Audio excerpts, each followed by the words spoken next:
local and family history, whilst Henry runs a successful horticultural business with his two sons.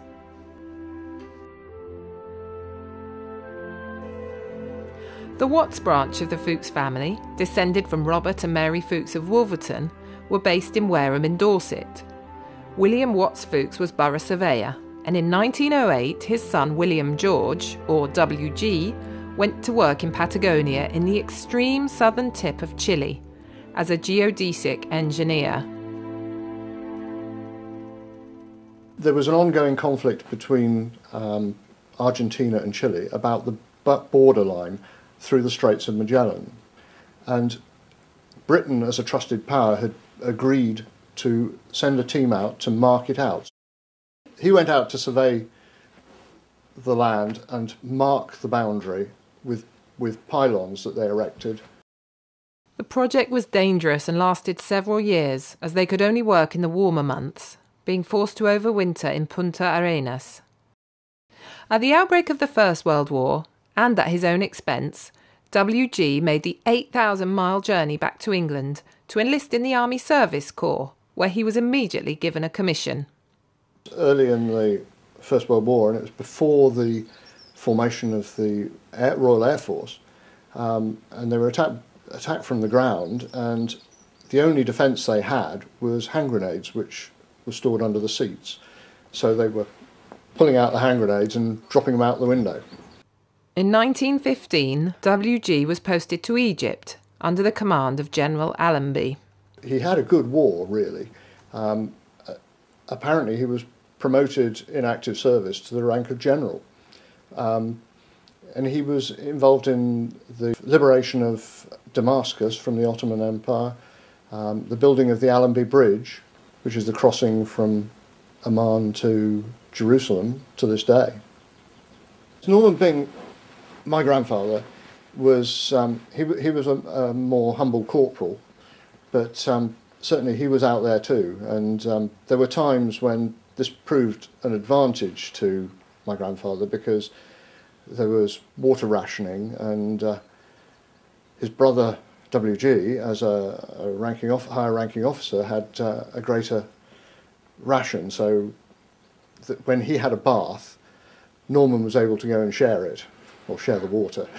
Well, yes, apparently after having a bath one time, his uniform had been taken away by the, I guess the adjutant or someone or other to get it washed. And so he borrowed one of his brother's uniforms with all the pips on it, and then walked around the camp to the amusement of all, having been rapidly promoted. After the armistice, he returned to England and then joined the Royal Indian Army as a lieutenant colonel, where he served for 3 years in a border regiment in the Khyber Pass. He came back to Dorset, where he married May Scott. However, the wide open spaces of Patagonia were calling him back. WG went back to Patagonia to manage a farm in the Straits of Magellan on Dawson Island. But unfortunately, by the time he left, May, his wife, was expecting their first child. And so she stayed behind to have the baby, expecting to follow WG a few months later. But sadly, she died in childbirth, and the son Richard was then brought up by my grandmother and WG's brother, so that's Norman and Violet, alongside my father, who was born very, very close in time, so they had 2 babies to look after. In 1928, WG returned to England and took the 4-year-old Richard back to South America with him.